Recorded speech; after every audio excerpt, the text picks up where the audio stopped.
Whether you're pouring the perfect beer, striking a welding arc, or keeping food fresh, McDanta, delivering the best in mixed gas solutions for over 35 years.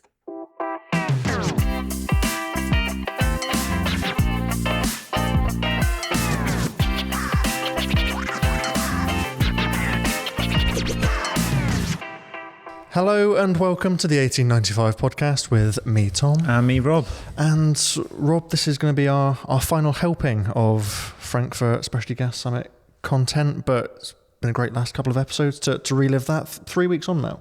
Yeah, absolutely. We've served up a real treat, I think, haven't we? We had that treat on the ground in Frankfurt. We've served that up over the last 2 episodes, and on the menu today we're continue with that deep dive into helium. Yeah, and we've saved this to last because it is still something that's evolving and developing every day. So some of the things that we discussed and covered out in Frankfurt in that Specialty Gases Summit and across the couple of days are slightly dated now, but still hold still the sentiment at least, don't they? Yeah, still a lot of relevance. I think all of the things we heard there hold true, and we did hear some scenario mapping, didn't we, in terms of, what could happen, what should happen, what's likely, and what that means for the market. So yeah, there's still a lot of value in those talks, and then we'll also hopefully give an update on that evolving picture as we know it today. Yeah, there certainly is. So going back to the conference, the first real presentation around helium was when we heard from Anish Kapadia of AKAP Energy, new to the gasworld stage, and thought it was a fantastic presentation that he gave and a bit different to our normal market updates. It was. In fact, Tom, I think I'm right in saying that in, almost 20 years of our events, we don't really cover import and export tracking and that side of kind of trade flows and commodities and gases. So this was definitely new ground for us, a very different take on global helium markets and really how they're all interconnected. Yeah, so let's go back and listen to what Anish had to say. So I'm just going to walk through the supply, the demand picture in the helium market. So first of all, looking at supply, we track around 150 global helium projects. You may not have known that there was that many out there. Helium supply is very concentrated. 2/3 of global supply, in essence, is coming from 2 sources around the world. But there are a lot of smaller projects. There are a lot of projects planned. Why this is important is that there is a lot of potential growth in helium production over the coming years. So as you can see in 2026, supply is lower, and it might be even lower than that. It depends on how long the Qatari outage lasts. But there is a lot of new helium coming on stream as people have bet on helium prices staying higher for longer. They've seen helium prices rise almost every year consistently for the last 20 years. So people are now developing projects to primarily produce helium rather than produce helium as a byproduct. And what we do is we go through each of those projects, we risk them. So you can see on a risk basis, there's still actually significant growth, but much, much less than what the potential is that's out there.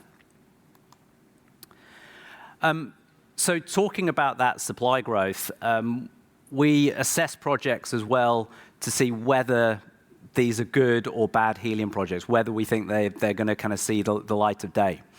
So several companies out there that are exploring for helium, there's certain characteristics that you need to have to make a viable helium development. You've had companies exploring for helium for almost 10 years now, but what's interesting, none of the listed helium companies is yet actually producing what I'd say commercially and making a profit. There's some that are very close, like Helix Exploration, but will potentially do that this year. But why have they not been able to do that? Well, the key things that you need, and we give D3 as an example here, is you need a large resource. So you need to have enough helium to make it economic to recover. You need a high concentration of helium. Now, Qatar has 0.04% helium within its gas. That's because it's not producing that gas to produce helium, it's producing it to produce LNG. Helium's a byproduct. But if you want to produce helium as your primary revenue stream, you probably need at least 0.5 percentage point of helium. but you're seeing actually projects now with several percent of helium. D3 has, I think, 5% plus helium in its gas. So that really enhances the economics. But then on top of that, you need to actually be able to drill those wells cheaply. So shallower wells kind of helped you with that. And then have a good flow rate out of those wells. And then the final thing, which it's important for the whole industry, is location. You need to be ideally close to a market or be able to get close to a market. Again, Qatar at the moment is a great example of why location is important. So moving on to demand. So we track all the various different subsectors of demand. There's the traditional areas such as MRIs or for welding, but there's obviously we've heard about semiconductors and the big growth that you're seeing there. We agree with that you're going to see very strong growth in helium demand from the semiconductor space, and you've had an increasing helium intensity with that. But there's also other areas that we think will emerge. One of the other things with helium is that for the last 10, 15 years or so, companies haven't been able to count on helium being available. So going back to that supply chart, if you are going to have all of that incremental supply, one of the worries is that will crater the market. The flip side is that will actually show to various companies in the market that actually there's supply available. You can actually now plan your business and rely on there being helium available in the market.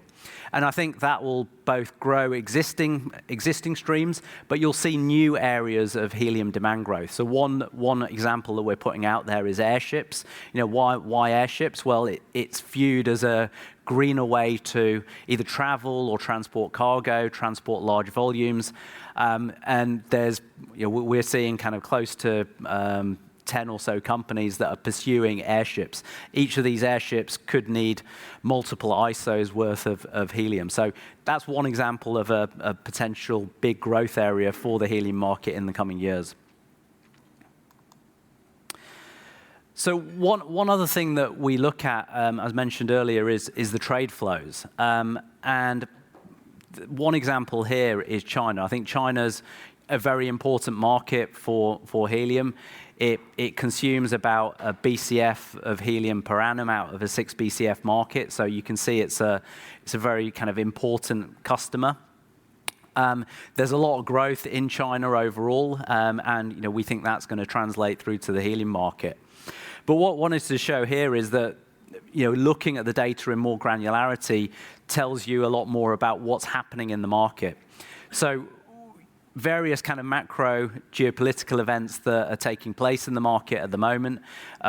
What you've seen is China's kind of adapting and taking advantage of that.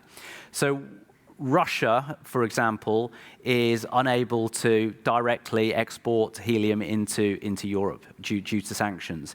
It's restricted in selling helium into the US due to not direct sanctions, but indirect sanctions on the ISOs.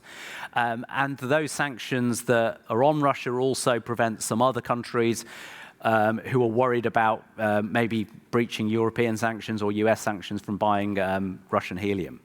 So China's turned into quite an interesting conduit as a result of that.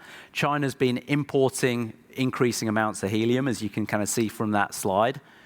But it's been importing actually more than it needs because it's importing cheap Russian helium and then re-exporting other forms of helium. Now, whether that's Russian or whether that's Qatari helium that it's exporting, who knows.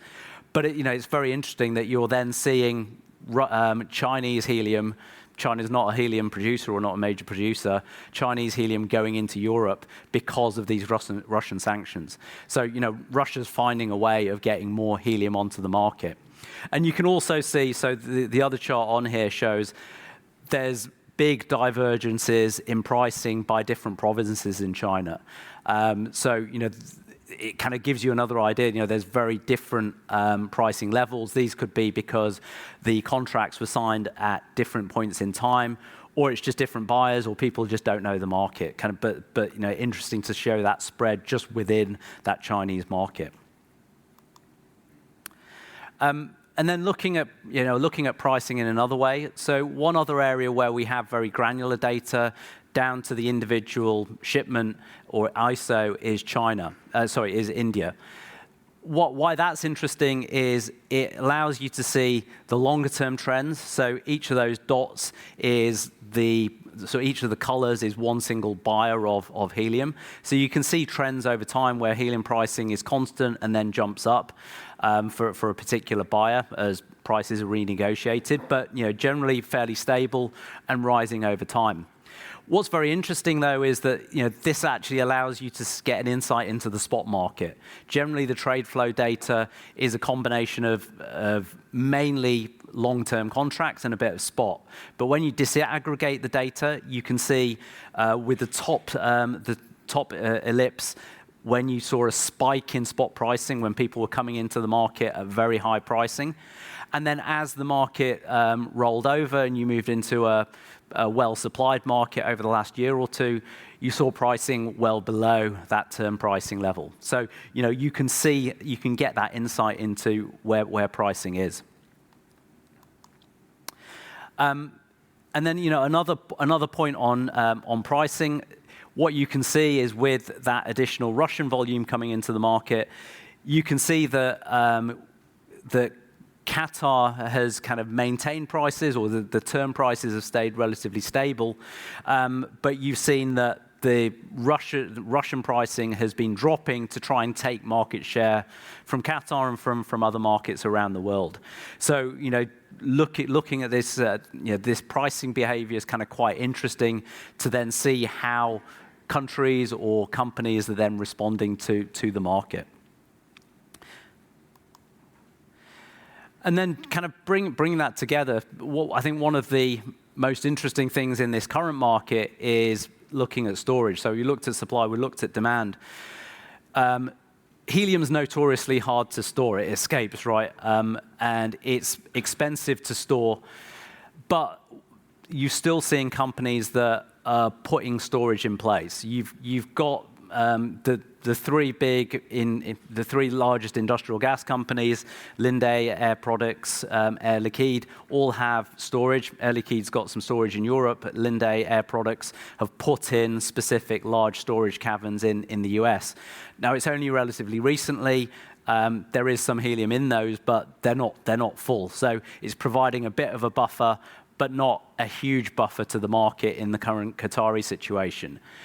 Then obviously the other kind of big storage/supply, and I say storage/supply because when we look in the US, you've got the Cliffside storage facility, but that, before Mesa took it over, had been producing more or less full out. So it wasn't really acting as storage, it was acting more as a supply source.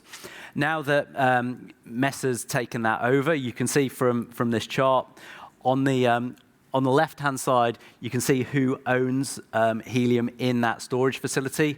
The big uptick in 2025, the big blue bar, is Mesa taking over the government, buying the government's helium storage. So there's still a significant amount of helium held by other users within that facility. You can see from the chart on the right, that is how much Mesa has been producing out of that facility. Again, this is kind of public data from the wells, but what it implies is that during the course of last year, the production that was coming out of that facility was toned down. So utilizing that storage capability to, when the market was well supplied, produce less out of that storage. Unfortunately, we only have that data till October because Mesa stopped reporting it to the US government. But this kind of gives you an idea of why storage is important, particularly in this current market. Anish Kapadia of AKAP Energy there. Great to get his take and all that data clearly that AKAP is in possession of. Yeah, absolutely. And it was good for him to dive into some of the detail there behind what he said himself is traditionally a very opaque market. Interesting. One of the things I do remember from his talk was he would not be drawn on pricing. Do you remember that? There was a question and some sentiment around, I think you presented it to him, around our gasworld polling had said, our audience expects some significant price increases in helium by the end of the year, I think it was. And he wouldn't be drawn on that, would he? He just said, look, it is such an opaque market. There are so many different moving parts. I can't answer that. Yeah, well, and it's great to see him trying to scythe through that opaqueness, if that's a word, to try and get to the core of it. I think you might have made that one up, but we'll move on. We'll go with it. And talking of moving on, later that day, we continued our discussion around helium. Well, this one was more so around the supply chain impacts of the Middle Eastern conflict that's currently ongoing, and of course helium, a huge part of that. Yeah, absolutely. I think I said in my notes on stage that wasn't part of the original agenda when we set out the event several months ago, well into last year, in fact. The agenda moves all the time, of course, but we felt we had to add this impromptu session in the afternoon to reflect what had happened in the Middle East, what the impact of that conflict was on the Strait of Hormuz and trade flows, but specifically helium markets, because we know about some of that damage that's happened, of course. And so we set about to do that with Phil Kornbluth, obviously independent expert, very much an esteemed guest in that field from Kornbluth Helium Consulting. And he actually was meant to give us an update on how things have been affected, but he gave us so much more, Tom, didn't he? He gave us that scenario mapping. This is what could happen under X, Y, and Z scenario. And he also kind of left us hanging with the bit of a headline of, is this a temporary supply shock, or are we looking at helium shortage 5.0, which we didn't fully expect him to go into that. So big stage reveal. Yeah, and that was the big question heading out of that day. We're not going to have time to play all of his presentation here on this podcast, but let's listen to it, as much of it as we can. What was the situation in the market before the Middle East crisis? Well, the helium market had been experiencing oversupply since early 2024, so 2 years of oversupply. It's been a buyer's market. I already mentioned effective capacity of about 7.3 BCF, including the second plant at Amur in Russia, which started up in January. Demand, it could be as high as 6.2 BCF. It's a very opaque market, and anybody who is estimating demand is, they're putting their finger up in the air and trying to get close to the reality. But, I would say it's somewhere around 6.2 BCF a year, with capacity utilization around 84% before the crisis. This slide here is in one of the scenarios going forward, which is I call it the rational behavior scenario.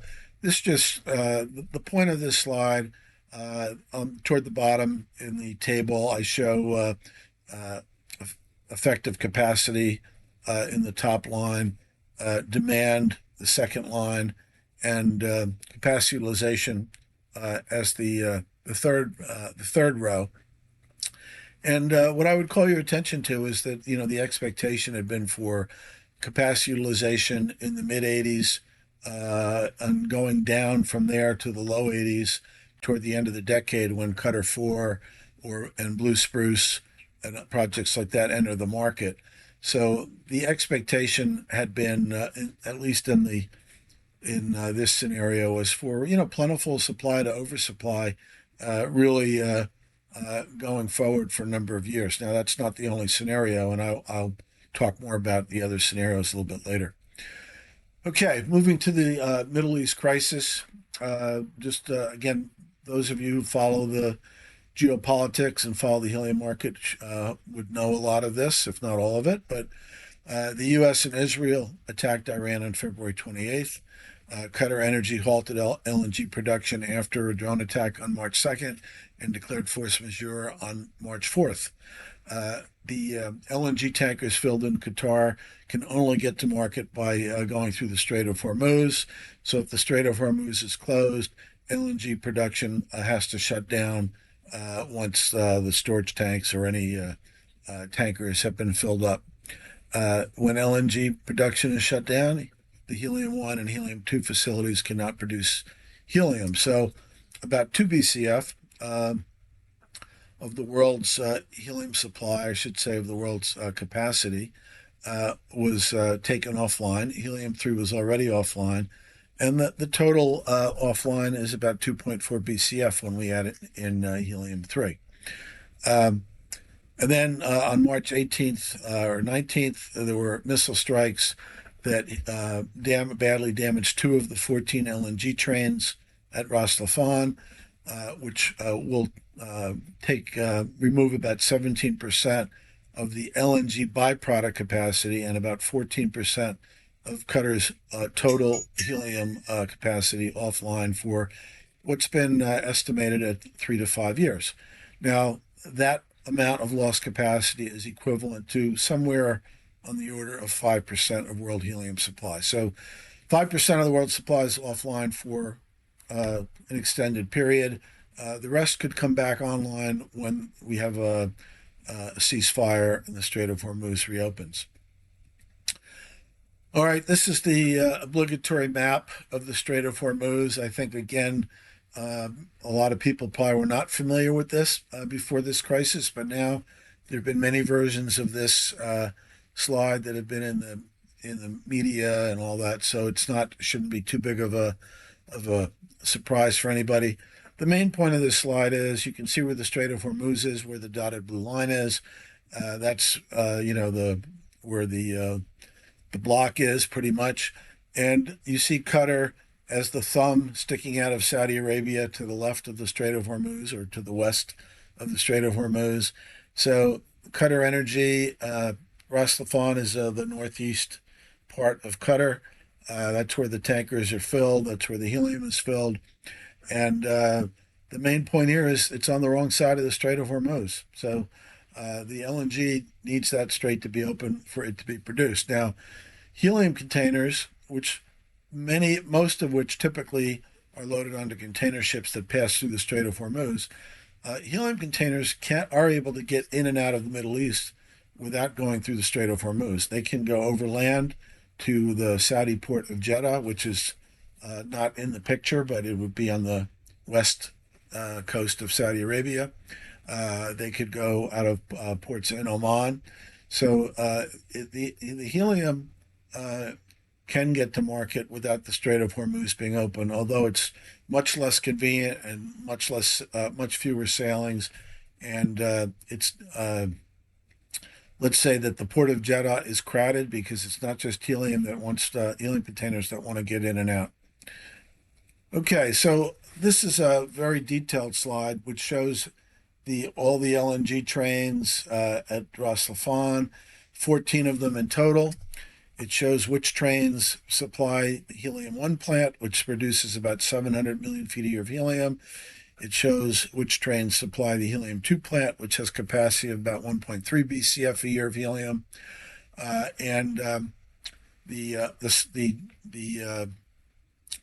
The darker red line from the train number 4 in Qatar Energy LNG South, that feeds into Helium-1. So that's one of the trains that was damaged. And the dark green line shows train number 6 in Qatar Energy LNG South, which feeds the Helium-2 plant. So the damaged trains, if you just look at the LNG capacity, the damaged train accounts for about 15.4% of the capacity of Helium-1, and the damaged train S6 accounts for 16.9% of the capacity of Helium-2. But officially, what's being said is that 17% of the LNG capacity is down for an extended period of time. On the right side of this slide, I show who gets the helium from these different plants. So Helium-1, that output goes 50% to Air Liquide, and the remaining 50% is shared between Messer, GGas, Uniper, a Mitsui consortium, and Buzzware. For Helium-2, the output is contracted 50% to Air Liquide, 30% to Linde, and 20% to Iwatani. The yellow highlighting of Air Liquide is just to show that Air Liquide's getting 50% of the helium from both of these plants, which is they are by far the most dependent on Qatar for helium, so they're the most impacted by this by the war in the Middle East and the outages. Helium-3, which is not shown on here, as I said, has nothing to do with the LNG plants. Helium-3 is a 400 million foot a year plant, and its output is contracted air products entirely. Okay, so let's talk a little bit more specifically about the impact on the helium market. So, as I've said, all of the helium majors rely on Qatar for at least a portion of their supply. Air Liquide has been impacted the most severely, with 1 BCF or 50% of the Helium-1 and Helium-2 under contract to Air Liquide. When the helium production was shut down, the physical shortage was delayed by a few weeks due to the long transit times to get that helium to Asian and European markets. There were already full containers on container ships that had made it through the Strait of Hormuz and were in transit to market. The gas suppliers' ability to obtain alternate sources, was hampered to some degree by the long lead times, shortage of containers, and Russian sanctions. But there is supply out there to partially mitigate the loss of supply from Qatar, and I'll talk a little bit more about that in a few slides. Demand for spot loads increased immediately, and spot prices increased by more than 100%. But I just want to remind everybody that spot sales only represent a small slice of total helium sales, less than 5%, even in a crisis like this. There is supply or some available supply to mitigate the shortage.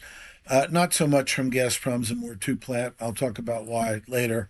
But Air Liquide has a storage cavern in Grano-Eppe, Germany, and Air Products and Linde both have storage caverns in Texas. And between them, they can offset more than 50% of the lost capacity from Qatar. So even though, we're hearing that, Qatar provides 30% of the world's supply, or sometimes they say 33%, as a reminder, we did have oversupply in the market before the shortage, and combining that with the ability to take helium out of these caverns, I'd estimate that the shortage in the market is more on the order of 10 to 15% than 30 or 33%. So that's still bad. It's still a shortage, but it's a lot more manageable than something that 30% or more. The helium majors, except Air Products, have declared force majeure and implemented supply allocations.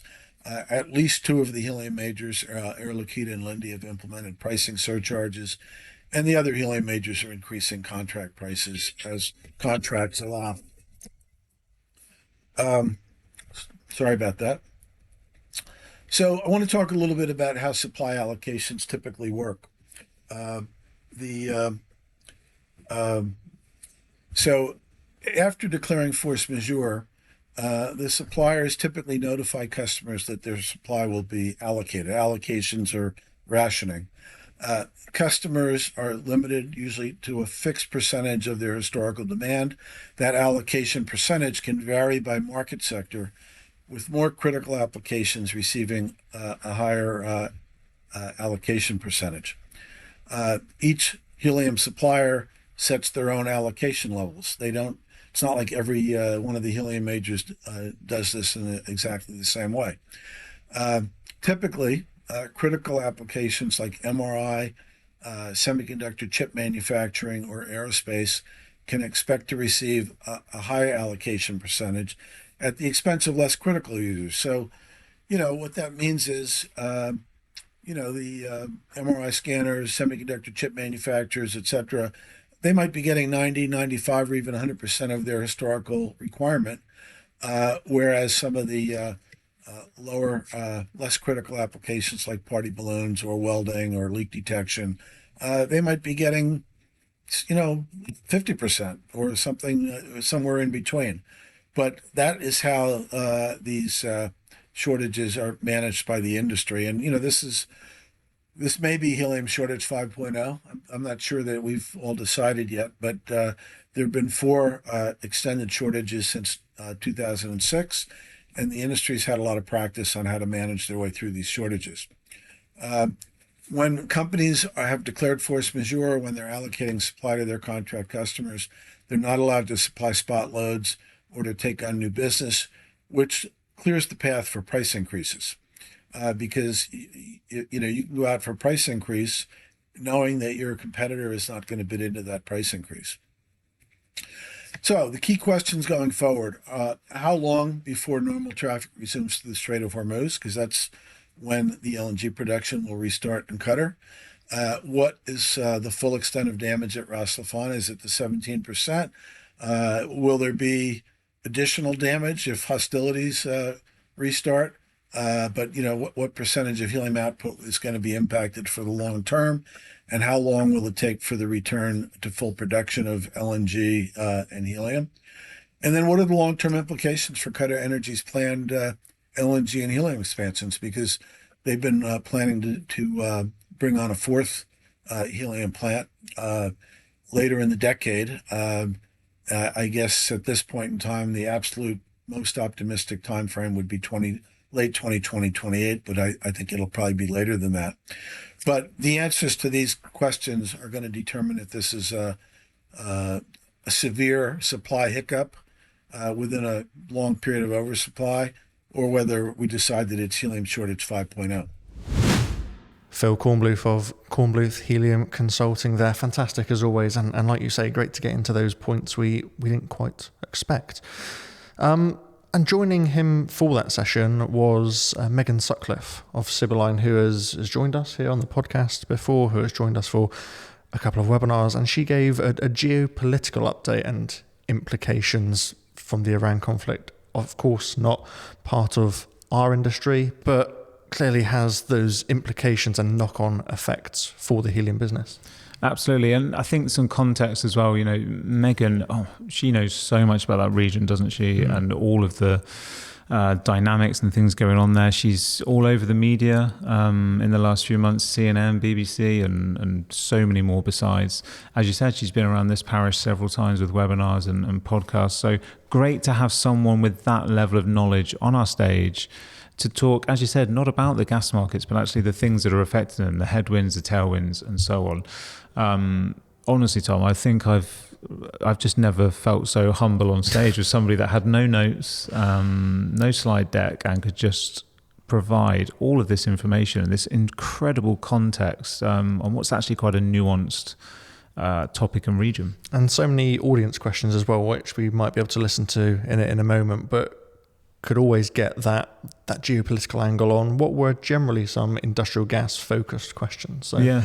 Let's take a listen. The situation at the moment is probably best characterized with the phrase of being a managed escalation, that both the United States and Iran are continuing to engage in indirect negotiations, but that as they're doing that, both parties are aware that they do not have sufficient leverage to bring about the end of this conflict on their terms.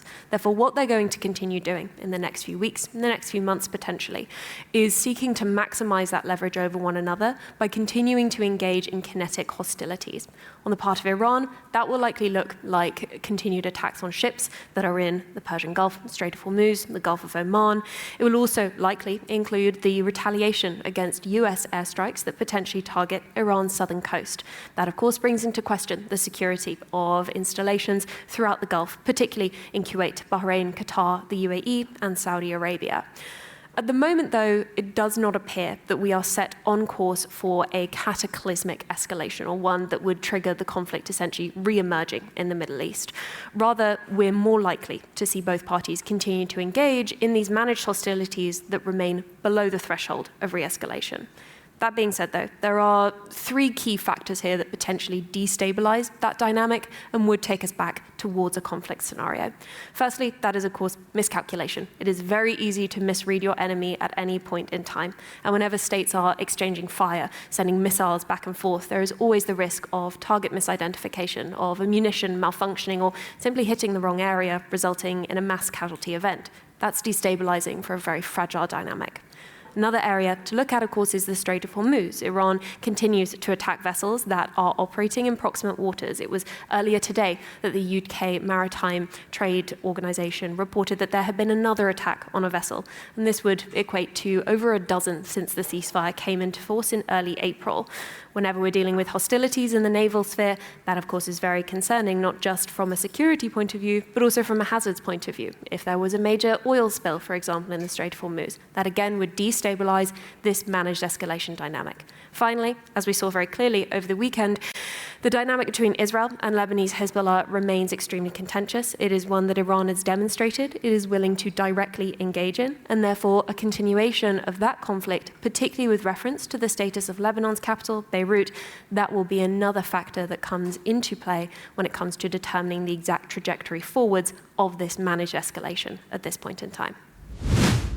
I think it is very easy to slide into desensitization, particularly with this conflict, because of course the tensions between the US and Iran, they've existed since the Islamic Revolution in the 1970s. And the way that this conflict began with essentially a massive bang of Iran's supreme leader and its security force leadership being taken out, Iran then immediately actioning attacks targeting the Gulf and Israel and the broader region, that was a major shock. And so anything less than that feels relatively peaceful. And it is very clear that all parties in the region are seemingly testing the definition of a ceasefire at this point in time as being something that indicates a cessation of fire.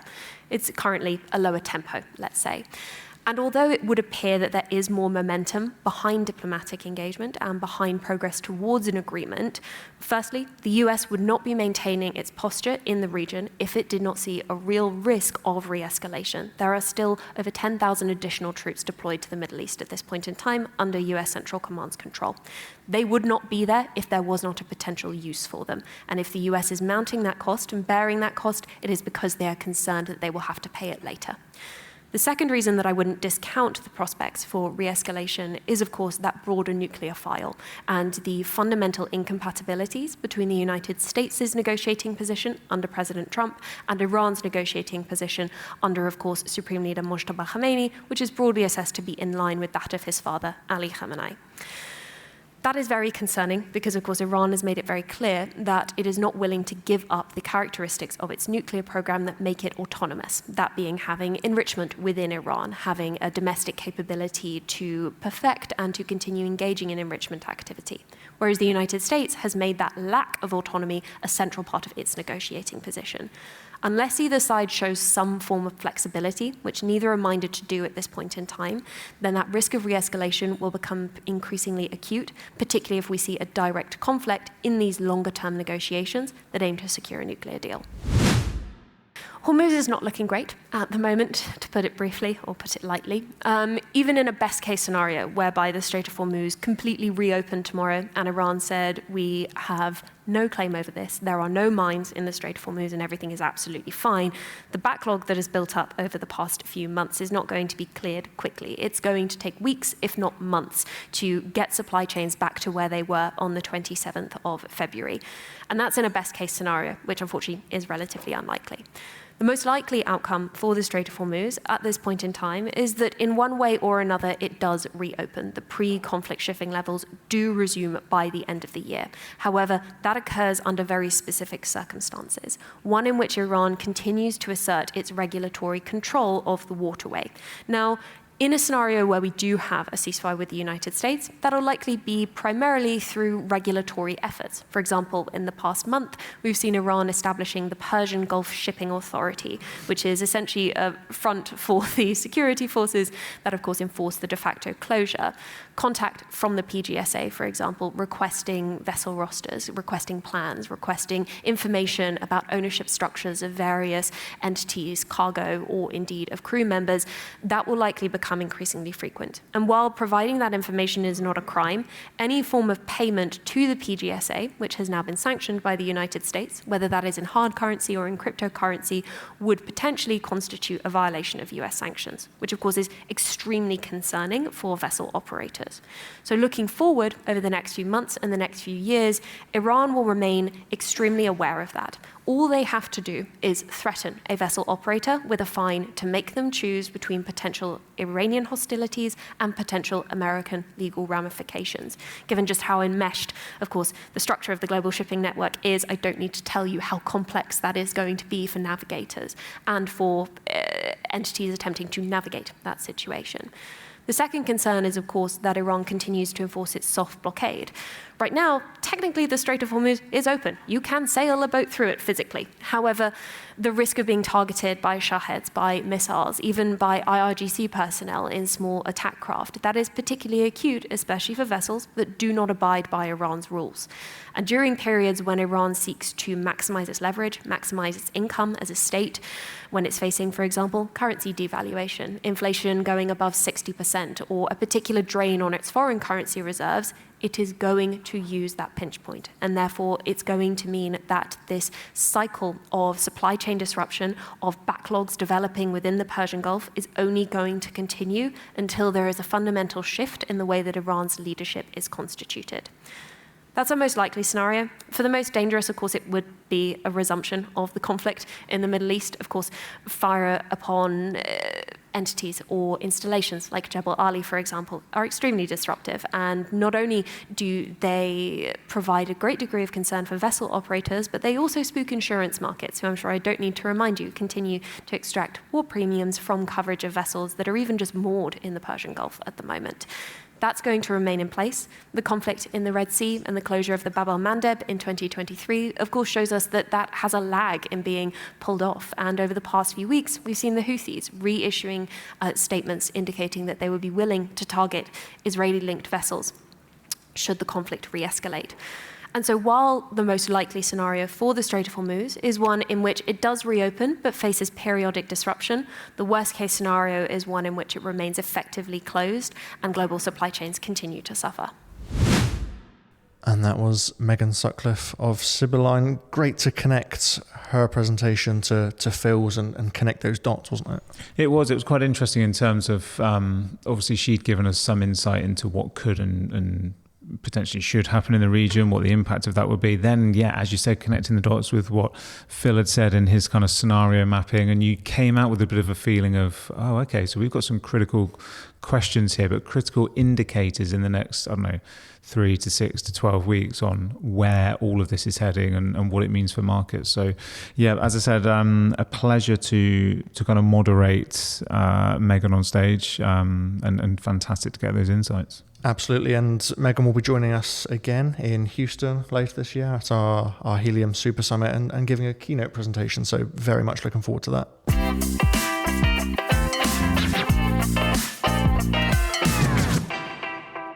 So that was all of the Helium content from Frankfurt, those 3 weeks ago, long 3 weeks ago, that feels like. It does feel very long, yeah. Especially in the Helium business. So where are we at right now? A lot has changed, hasn't it? Good reference there, Tom. A lot of Helium experts say a week or even 3 weeks is a long time in the Helium business. I think we left there with some critical questions as Phil teed up for us. And as I said, is this a temporary supply shock or is it Helium shortage 5.0?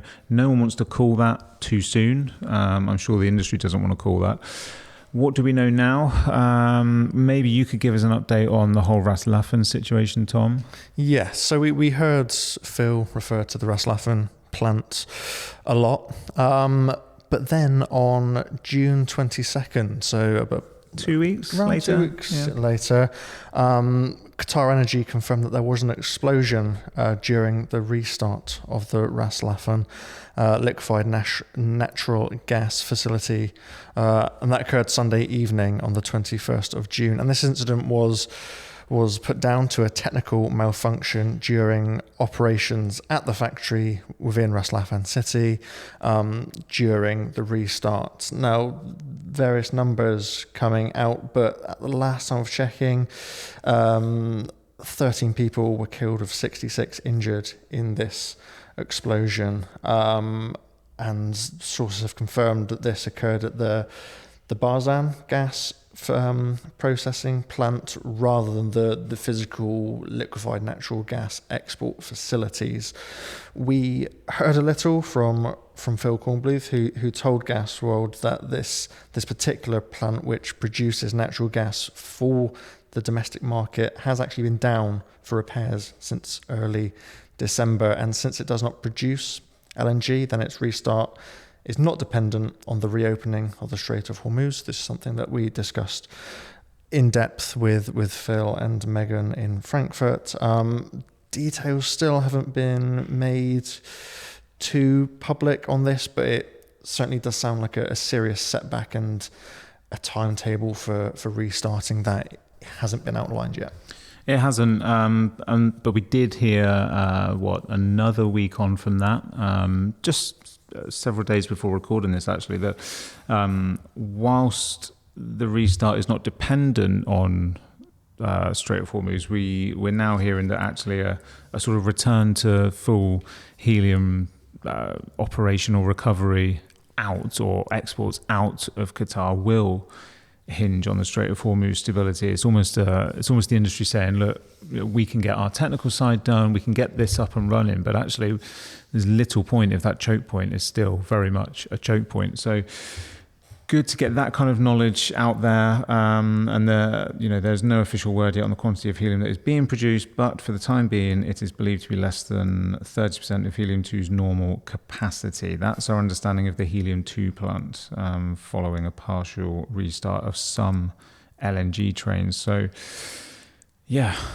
a bit of a complex picture emerging. What's also interesting, I mean, it was only at the start of this conflict, in fact, the 10th of March, we ran the story at Gasworld, didn't we, that Korean chip makers have helium stockpiles for 6 months. Well, that's actually approaching, if that's true, if that's still the case, that original 6-month timeline takes us to around August, September. And Korea, of course, relied on Qatar for almost 65% of its helium imports in 2025. So there's some pressing issues, and again, we're coming back to we've got critical questions to be answered, but we've got some pressing timelines that will start to emerge. Absolutely, and underpinning all of this, I suppose, is the peace deal that was signed a number of weeks ago now. Some of the details still to be ironed out, but a ceasefire, or somewhat ceasefire, is in place. But just a week ago, another story that we published was that cargo ships were under attack in the Strait of Hormuz, more tit-for-tat attacks between Iran and USA. So that all needs to be ironed out before this is going to reopen the strait and again get that helium out of the region.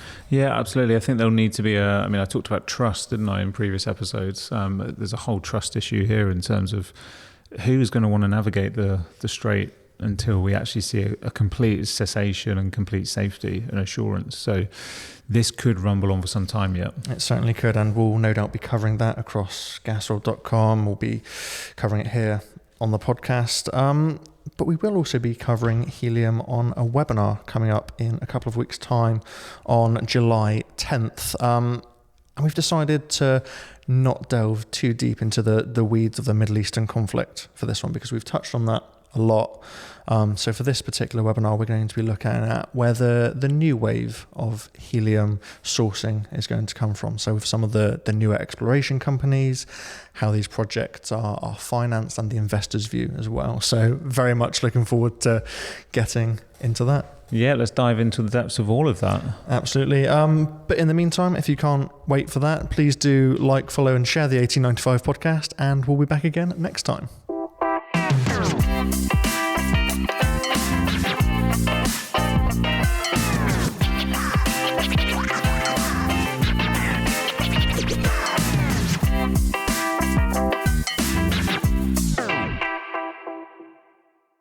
Whether you're pouring the perfect beer, striking a welding arc, or keeping food fresh, Danta, delivering the best in mixed gas solutions for over 35 years.